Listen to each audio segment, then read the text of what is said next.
गार में आते ही वो मुझे गौर से देखने लगे। मेरे साथी एजेंट ने मेरा तारुफ करवाते हुए कहा, ये नंबर 7 है, आपका साथी कमांडो, मैं इसे जम्मू से यहाँ लाया हूँ, अब मैं जा रहा हूँ। ये कहकर वो साधु एजेंट खामोशी से गार से बाहर निकल गया। दोनों नौवारिद जवान अपनी अपनी गठरियां जमीन पर रखकर बैठ गए। उनमें से एक ने गार का जायजा लिया, फिर गार के मुंह पर जाकर बाहर घास में इधर उधर देखा। वापस आकर उसने अपनी तेज चमकीली आंखें मेरे चेहरे पर गाड़ दी और पूछा, तुम्हारे पास कौन सा हथियार है? मैंने पिस्तौल निकालकर जमीन पर रख दिया। दूसरा कमांडो पिस्तौल उठाकर उसे गौर से देखने लगा। बोला, तुम भी मिलिट्री ऑपरेशन पर गए थे नंबर 7? मैंने कहा, हाँ, पठानकोट मिशन था। पहले वाला कमांडो बोला, तुम्हारे बारे में हमें यही बताया गया था, मगर तुम तो अभी नौजवान हो, कौन सी कमांडो रेजिमेंट में थे? मैंने अपना मजीद थोड़ा सा तारुफ करवाया। ये दोनों तरबियत याफ्ता कमांडो थे और उनका ताल्लुक बाकायदा एक कमांडो रेजिमेंट से था। इससे ज्यादा मैं इन जांबाज कमांडो के बारे में कुछ नहीं बता सकता। वो अल्लाह और उसके रसूल सल्लल्लाहु अलैहि वसल्लम की खुशनूदी के लिए दुश्मन पर कारी ज़र्ब लगाने और अपनी जानें कुर्बान करने दुश्मन के इलाके में घुस आए थे।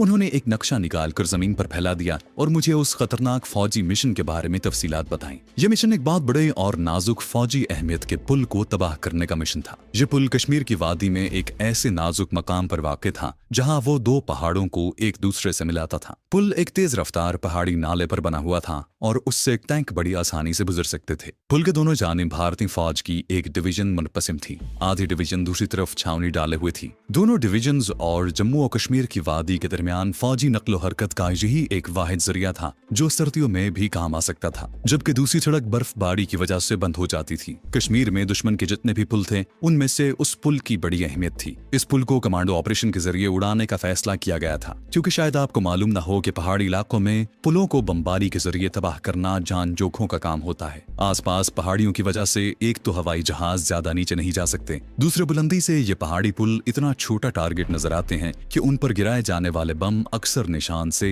इधर उधर हटकर गिरते हैं। दूसरी मुश्किल ये होती है कि दुश्मन ने इस किस्म के नाजुक अहमियत के हामिल पुलों के इर्द गिर्द तैयारा शिकन गन्ने लगाई होती हैं। जहाज अगर नीचे आता है तो बड़ी आसानी से दुश्मन की जद में आकर हिट हो जाता है। दुश्मन की तैयारा शिकन गन्ने बड़ी आसानी से उसे निशाना बना लेती है। चुनाचे इस किस्म के अहम पुलों को अक्सर कमांडो ऑपरेशन के जरिए ही उड़ाने की कोशिश की जाती है। कमांडो ऑपरेशन में चंद एक कमांडो जवानों की शहादत का ही अंदेशा होता है, लेकिन ऑपरेशन अगर सही और कामयाब उसूलों पर अमल पजीर हो और दुश्मन बेदार ना हो जाए तो पुल को तबाह कर दिया जाता है। दुश्मन के पेट में घुसकर उसके किसी जबरदस्त फौजी अहमियत वाले पुल को तबाह करना आसान काम नहीं होता, क्योंकि दुश्मन वहां हर वक्त चौकस रहता है। मेरे दोनों साथी उम्र में मुझसे बड़े और इंतहाई तजुर्बाकार और माहिर कमांडोज थे। वो मुझे कोई अहमियत न देते अगर उन्हें मेरे पठानकोट वाले कमांडो ऑपरेशन के बारे में तफसीलात का इल्म न होता। उन्हें मेरे पूरे रिकॉर्ड से आगाह कर दिया गया था। चुनाचे वो मुझसे इस तरह बात करते जिस तरह एक माहिर कमांडो दूसरे जांबाज कमांडो से बात करता है। हमारा कोई नाम नहीं था, सिर्फ नंबर थे। मेरा नंबर 7 था। मेरे साथी कमांडोज के बिल तरतीब 8 और 9 नंबर थे।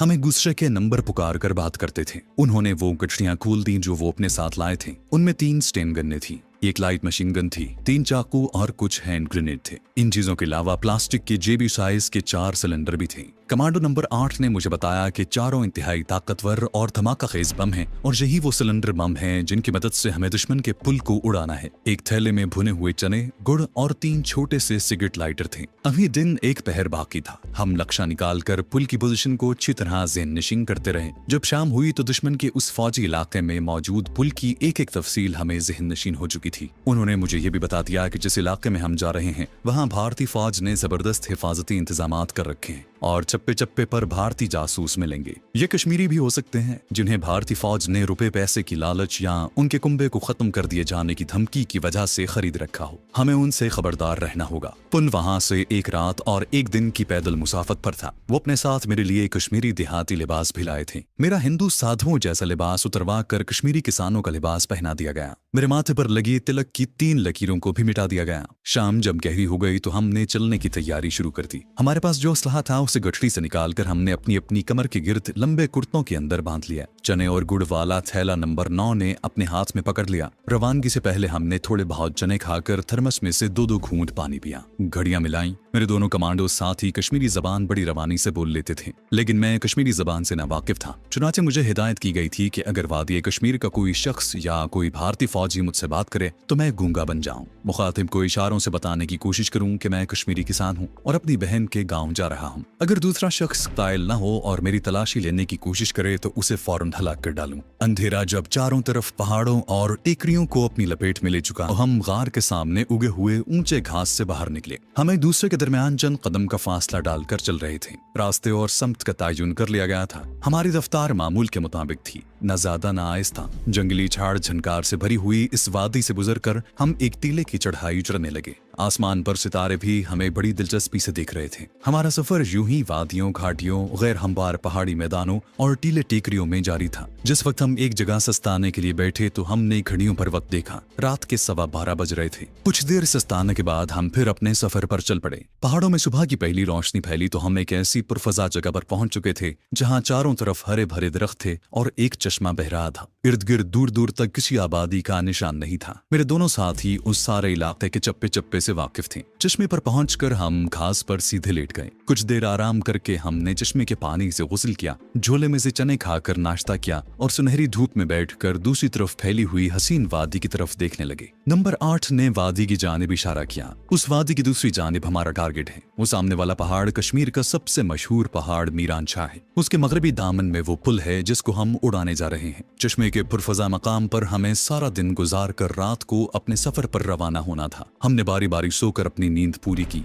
नंबर 9 कहीं करीब ही जंगली नाशपातियां तोड़ लाया। ये हरी हरी छोटी और बड़ी मीठी नाशपातियां थीं। हमने बड़े मजे से खाई। असलहे को चेक करके धूप लगाई गई। पुल के नक्शे का एक बार फिर बगौर मुताला किया गया। कमांडो नंबर 8 कहने लगा, पुल के दोनों जानिब फौज की पिकेटें और पोस्टें हैं। पुल के मशरकी किनारे के ऊपर जो टीला है उस पर बड़ी फौज पोस्ट है जहां हैवी मशीन गन लगी है। 2 मार्टर तोपे भी हैं जिनका रुख कुदरती तौर पर पुल की बजाय पीछे पुल की तरफ आती सड़क की जानिब होगा। हमें इस चेक पोस्ट को पहले उड़ाना होगा। नंबर 9 ने अपनी दाढ़ी खुजाते हुए कहा, ये काम मैं करूंगा। तुम पुल के नीचे डायनामाइट लगाओगे और नंबर 7 तुम डायनामाइट सिलेंडर लगाने में नंबर 8 की मदद करोगे। सूरज पहाड़ों के पीछे उतरा तो वादी में एकदम अंधेरे का गुबार सा फैल गया। रवानगी से पहले हमने एक बार फिर घड़ियां मिलाई और अल्लाह का नाम लेकर नीचे वादी में उतरना शुरू कर दिया। जब हम वादी में पहुंचे तो रात हो गई थी। दूर एक गांव में रोशनी हो रही थी। एक हेलीकॉप्टर गड़गड़ाता हुआ आसमान पर दिखाई दिया। हम फौरन घास में लेट गए। हेलीकॉप्टर की सुर्ख और नीली बत्तियां जल बुझ रही थी। वो शोर मचाता हमारे सरों पर से गुजर रहा था। ये रैकी हेलीकॉप्टर था। भारतीय फौज यहाँ हर वक्त चौकन्ना रहती है। वो पाकिस्तानी कमांडोज की सरफरोशाना सरगर्मियों से खाइफ है। जब हेलीकॉप्टर दूर पहाड़ की बुलंदी पर चला गया तो हम उठे और आगे रवाना हो गए। मुझे एहसास हुआ था कि अब इंडियन आर्मी का इलाका शुरू हो गया है, लेकिन अभी उनकी मिलिट्री पोस्टें काफी दूर थीं। सारी रात सफर करते गुजर गई। हम वादी उबूर करके अपने टारगेट वाले पहाड़ की जानिब से हटकर एक ऐसे दर्रे में आ गए जिसकी दोनों जानिब पहाड़ियों की दीवारें इस्तादा थी और दरमियान में एक पहाड़ी नदी बह रही थी। मेरे साथी जहां पर वाक़े एक खुफिया जगह से वाकिफ थे, वहां हमें दिन भर आराम करना था। चुनाचे इस खुफिया पहाड़ी जगह पर हमने सारा दिन आराम किया और शाम होते ही हमने गुस्ल करके चने और गुड़ खाया। असलहे को चेक किया और जब सूरज मगरबी पहाड़ियों के पीछे गुरूब हुआ तो हम अपने टारगेट की तरफ चल पड़े। निस्फ शब के बाद हम दर्रे से निकलकर एक छोटी सी वादी में आ गए। सितारों की धुंधली रोशनी में वादी के दरख्तों के खाके उभरे हुए थे। पहाड़ के दामन में एक जगह कुछ रोशनियां हो रही थी। कमांडो नंबर 8 ने बताया कि ये भारतीय फौज की सबसे खतरनाक छावनी है और वो पुल भी इसी पहाड़ के दामन में है जो हमारा टारगेट है। हम ये बात कर ही रहे थे कि अचानक पहाड़ के दामन में एक रोशनी का राउंड फायर हुआ और सारी वादी रोशन हो गई। हम जल्दी से झाड़ियों के पीछे हो गए। भारतीय फौजी रात को अक्सर यहाँ रोशनी का राउंड फायर करते हैं ताकि अगर कोई कमांडो पुल की तरफ आ रहा हो तो उसे गोलियों की जद में ले लिया जाए। रोशनी राउंड आहिस्ता आहिस्ता नीचे उतर रहा था, फिर वो बुझ गया और सारी वादी एक बार फिर तारीकी में डूब गई। सुबह होने से पहले पहले हम वादी का पूरा चक्कर काटकर उसके शुमाल मगरबी कोने में आ गए। यहाँ से हमें सामने पहाड़ के दामन में भारतीय फौज के डिवीजन हेडक्वार्टरों की बत्तियां साफ नजर आ रही थी। यही हमारा टारगेट था। आसमान के मशरकी उफक पर सुबह की काफूरी रोशनी नमूदार होना शुरू हो गई थी। उस वक्त तक कमांडो नंबर 9 हमें गाइड करता आया था। हम सेब के एक बाग में से गुजर रहे थे। बाग के इख्तिताम पर एक कोठरी दिखाई दी। कमांडो नंबर 9 ने हमें रुकने का इशारा किया। वो दबे पांव कोठरी के दरवाजे तक गया और दीवार के साथ लगकर बंद किवाड़ पर खास अंदाज में दस्तक दी। 5 सेकंड का वक्फा डालकर मेरे साथी कमांडो ने फिर उसी अंदाज में दस्तक दी। इस बार किसी ने दरवाजा खोल दिया। हम बाग में सेब के दरख्त के नीचे बैठे थे। कोठरी के अंदर जलती लालटेन की लौ धीमी कर दी गई थी। अंधेरे में एक आदमी दरवाजे पर नमूदार हुआ। उसने हमारे साथी कमांडो से बड़ी गर्मजोशी से हाथ मिलाया और उसे अंदर ले जाने लगा। हमारे साथी ने बाघ की तरफ इशारा किया। वो आदमी चटक गया और हमारे साथी से कोई बात की। हमारा साथी लपक कर हमारी तरफ आया और बोला, आ जाओ, गफ्फार मिल गया है। गफ्फार एक पक्की उम्र का कश्मीरी काश्तकार था जो कश्मीर में हमारी कमांडो पार्टीज की काफी मदद और टारगेट पर रहनुमाई करता था। कोठरी की गर्म फजा में मिट्टी के तेल की बू रची हुई थी। एक कोने में जमीन पर कोई लिहाफ ओढ़े सो रहा था। गफ्फार ने दरवाजा बंद कर दिया। कमांडो नंबर 9 और नंबर 8 ने गफ्फार से मेरा तारुफ करवाया और बताया कि मैंने तनहा कई मार के मारे हैं। गफ्फार ने मुझसे एक बार फिर गर्मजोशी से हाथ मिलाया और कश्मीरी जबान में कुछ कहा। मेरे कमांडो साथी ने बताया कि मैं कश्मीरी जबान नहीं समझता। गफ्फार मुस्कुराया और उसने उर्दू जबान में मेरी हुब्बुल वतनी और बहादुरी की तारीफ की। जो शख्स लिहाफ ओढ़े पड़ा था, गफ्फार ने उसके मुंह पर से लिहाफ हटाकर कहा, नाजो बेटी उठो, मेहमानों के लिए चाय बनाओ। लालटेन की बत्ती अभी तक धीमी थी मगर कोठरी में ज्यादा अंधेरा नहीं था। एक सफेद रंग की सेहतमंद चेहरे वाली कश्मीरी नौजवान लड़की को बाल समेटे लिहाफ में से निकलते देखा। उसने कश्मीरी देहाती लड़कियों की तरह का स्याह फिरन पहन रखा था। वो कोठरी का अकबी दरवाजा खोलकर दूसरी तरफ शायद बावर्ची खाने में चली गई। गफ्फार मेरे साथी कमांडोज को बताने लगा कि भारतीय फौज ने हिफाजती इंतजामात पहले से बहुत सख्त कर दिए हैं। अब हर पुल की दोनों जानिब फौज ने पिकेटें और पोस्टें कायम कर रखी है। ऊपर पहाड़ियों पर भी इंडियन आर्मी के बंकर्स हैं। उन्हें जरा सा भी शुबा होता है तो वो रोशनी राउंड का फायर करके मशीन गन्नों की अंधाधुंध फायरिंग शुरू कर देते हैं। इन पुलों के इर्द गिर्द बाज खुफिया जगहों पर बारूदी सुरंगें बिछा दी गई हैं जिनका हमें इल्म नहीं।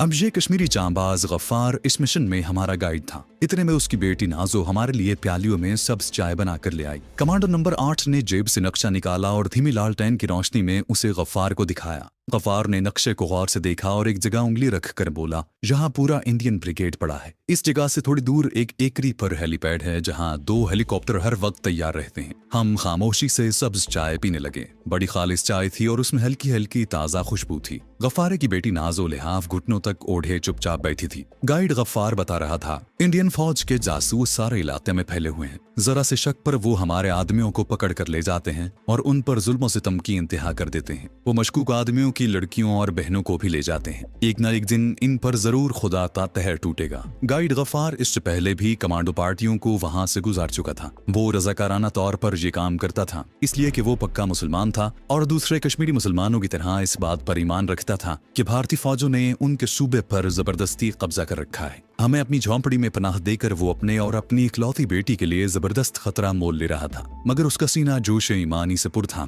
और वो इस्लाम और पाकिस्तान के लिए अपनी जान तक कुर्बान कर देने को तैयार था। मैं गफ्फार के जज्बे से बेहद मुतासिर हुआ। गफ्फार की जबानी हमें ये भी मालूम हुआ कि भारतीय फौज की रैकी पार्टियां यानी गश्ती दस्ते रात के वक्त घूमते रहते हैं। गाइड गफ्फार बोला, 1 महीना हुआ मैंने यहाँ से 2 कमांडो पार्टियों को गुजारा था। उनमें से सिर्फ एक जवान वापस आया था। उसने बताया कि उसके सारे साथी शहीद हो गए हैं। ये कहकर गफ्फार खामोश हो गया। हमने अपनी कमर के गिर्द बंधा हुआ सारा असलहा उतार कर लिहाफ के नीचे छुपा दिया था। गफ्फार की बेटी नाजो उठकर झोंपड़ी से बाहर चली गई। झोंपड़ी का दरवाजा खुला तो हमें बाहर सुबह की हल्की सी रोशनी नजर आई। गफ्फार ने हमारा सारा असलहा उठाकर बावर्ची खाने में चूल्हे के पीछे एक खुफिया तहखाने में छुपा दिया। हमने बावर्ची खाने के खुर्रे में ही बैठकर मुंह हाथ धोए, वुजू किया, नमाज पढ़कर खुदा के हुजूर अपने मिशन की कामयाबी की दुआ मांगी। नाजो ने हमारे लिए पराठे तैयार किए। हमने मक्खन के साथ पराठे खाए और चाय पी। बाहर दिन निकल आया था। हम कोठरी के अंदर ही बैठे अपने ऑपरेशन की तफसीलात तय कर रहे थे। गाइड गफ्फार थोड़ी देर के लिए बाहर गया तो कमांडो नंबर 9 ने कहा, ऑपरेशन इतना आसान नहीं है। हमें मरना तो है ही लेकिन पुल को जरूर उड़ाना होगा। कमांडो नंबर 8 बोला, इससे पहले मुझे रैकी पर जाना होगा ताकि पता चल सके कि इंडियन फौज की पोजीशन क्या है। तुम लोग इस झोंपड़ी में ही रहोगे। कमांडो नंबर 9 ने नंबर 8 की इस तजवीज पर कोई एतराज न किया। झोंपड़ी का दरवाजा खुला और गाइड गफ्फार अंदर दाखिल हुआ। कोठरी में अभी तक धीमी बत्ती वाली लालटेन जल रही थी। उसके चेहरे पर तशवीश के आसार थे। आते ही कहा, 2 डोगरा सिपाही इधर आ रहे हैं। मैंने उन्हें नीचे नाला पार करते देखा है। उनका रुख इस कोठरी की तरफ ही है। हम एकदम होशियार हो गए। लालटेन को फूंक मारकर बुझा दिया गया। मेरे दोनों साथियों ने लपक कर बंद दरवाजे की दुर्ज में से बाहर देखा। वापस आकर कमांडो नंबर 9 ने कहा, क्या तुम हमें किसी महफूज जगह पर छुपा सकते हो? गाइड गफ्फार बोला, बाग के कोने में मैंने इस मकसद के लिए एक खुफिया जगह बना रखी है। फौरन मेरे साथ उधर आ जाओ। हम कोठरी में से निकलकर कदरे झुके झुके सेब के बाग बाग में से गुजरकर कोने में पहुंचे जहां खुश्क झाड़ झनकार और जलाने वाली लकड़ियों का ढेर पड़ा था। इस घेर के पीछे एक टूटी हुई दीवार थी। दीवार में एक जगह गफ्फार ने खुश्क पत्तों के ढेर को पीछे हटाया। नीचे एक तख्ता था जो एक गटर के ढकने की तरह जमीन पर लगा था। उसने तख्ते को उठाया। नीचे रस्सी की एक सीढ़ी लटक रही थी। यहाँ बारी बारी उतर जाओ, लगता है तुम्हारे बारे में किसी ने मुखबरी कर दी है। जब तक मैं ना आऊं तुम इसी जगह छुपे रहना, जल्दी करो। हम तीनों नीचे तहखाने में छुप गए। तहखाना क्या था, बस छोटा सा तारी गढ़ा था जिसमें हम टांगे समेट कर ही बैठ सकते थे। गफ्फार ने तख्ता ऊपर कर दिया। गड्ढे में घुप अंधेरा हो गया। एक तरफ से तख्ते में सुराख था जिसमें से हल्की हल्की रोशनी और ताजा हवा आ रही थी। गफ्फार ऊपर पत्ते बखेर रहा था मगर सुराख पर उसने पत्ते न डाले।